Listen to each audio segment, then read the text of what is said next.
புரட்சி தலைவர் எம்ஜிஆர் அவர்களை பற்றி துக்ளக் ஆசிரியர் சோ அவர்கள் கூறியதை தற்போது காண்போம். அரசியலை தவிர்த்து பார்த்தால் கூட எம்ஜிஆர் அவர்களுக்கு இருக்கும் பாப்புலாரிட்டி இந்தியாவிலேயே வேறு எந்த திரைப்பட நடிகர்களுக்கும் இருக்க முடியாது. திரையுலகில் எம்ஜிஆர் அவர்களோடு எனக்கு ஏற்பட்ட அனுபவங்கள் பல.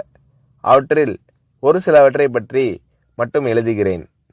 துக்ளக் பத்திரிகை ஆரம்பிப்பதற்கு ஓரிரு வருடங்களுக்கு முன்னால் ஜெய்ப்பூரில் அடிமை பெண் படப்பிடிப்பு நடந்து கொண்டிருந்தது. பல நடிகர்கள், டெக்னீஷியன்கள் சுமார் 15 நாட்கள் அங்கே தங்கியிருந்தோம்.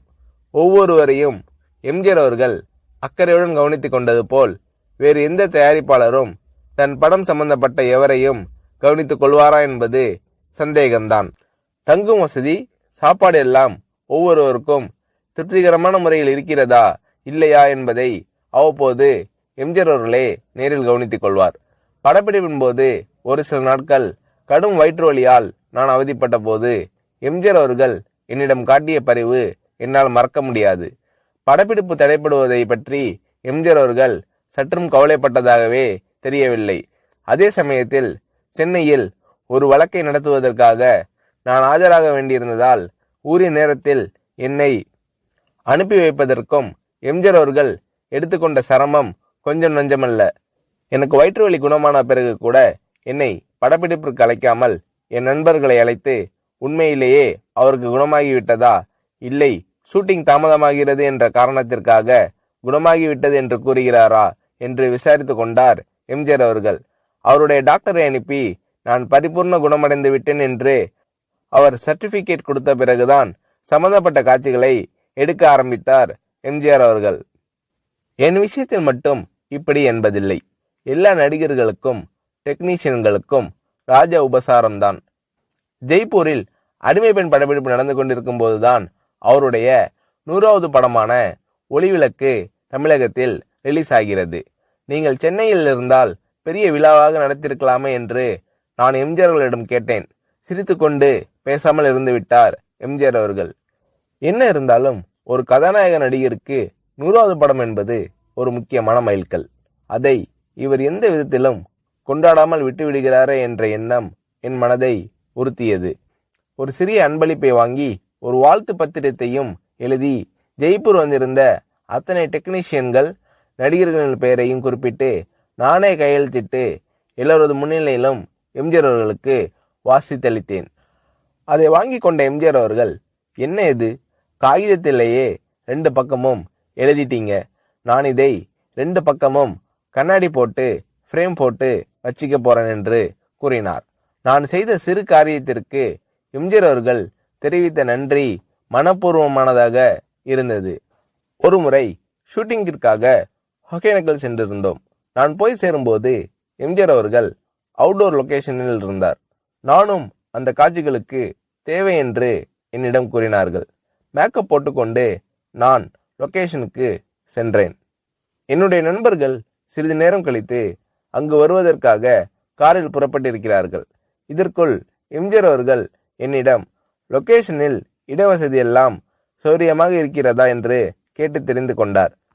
அதன் பிறகு எம்ஜிஆர் அவர்கள் சம்பந்தப்பட்ட காட்சி முடிந்துவிடவே அவர் புறப்பட்டு போய்விட்டார். அவர் போகும் வழியில் என்னுடைய நண்பர்கள் காரில் எதிரே வந்து கொண்டிருந்திருக்கிறார்கள்.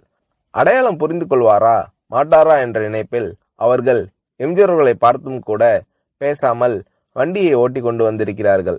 வண்டி அவர்களை கடந்து சில அடிகள் சென்ற பிறகு எம்ஜிஆர் அவர்கள் தனது வண்டியை நிறுத்த சொல்லி அவர்களுக்கு செய்கை காட்டி நிறுத்தி தன் வண்டியை பின்னோக்கி ஓட்ட செய்து இறங்கி வந்து எனது நண்பர்களை அழைத்திருக்கிறார். நீங்கள் எல்லாம் சோவின் நண்பர்கள் தானே, இடவசதி எப்படி இருக்கிறது, உங்களுக்கு போதுமா?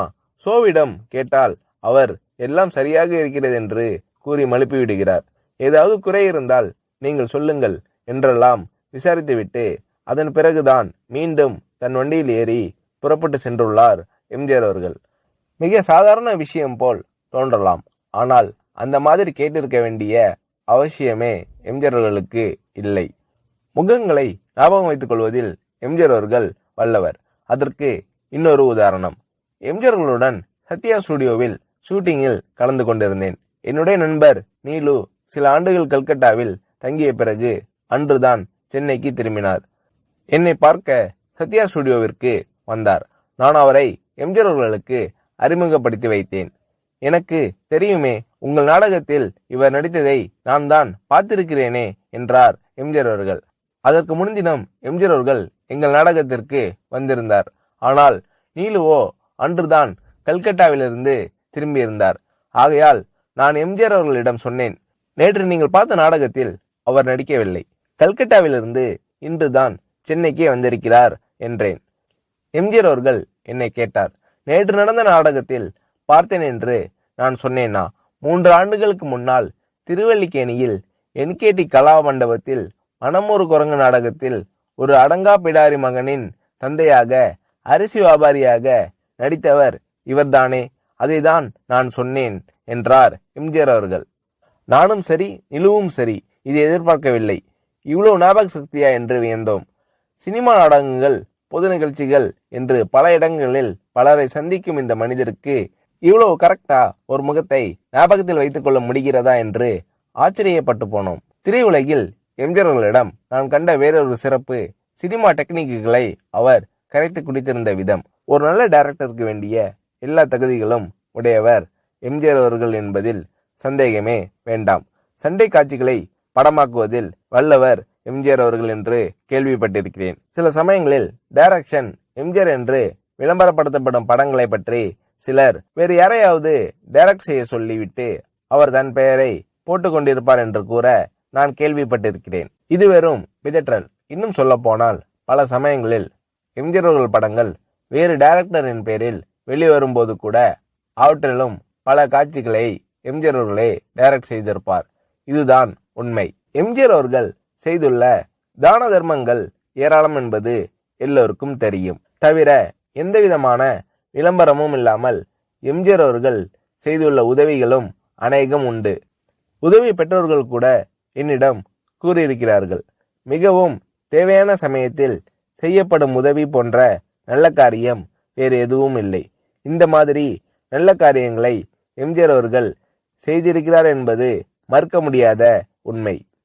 ஒரு நடிகர் ஒரு முறை என்னிடம் கூறினார், வீட்டுல ஒல வச்சுட்டு சோறு பொங்குற நம்பிக்கையோட ஒருத்தர் வீட்டுல போய் நிக்க முடியும்னா அது எம்ஜிஆர் தான், வேறு யாரும் கிடையாது. இந்த மாதிரி மனப்பூர்வமான சர்டிபிகேட் வேறு எத்தனை பேருக்கு கிடைக்கும் என்று புரட்சி தலைவர் எம்ஜிஆர் அவர்களை பற்றி ஷோ அவர்கள் கூறுகிறார்.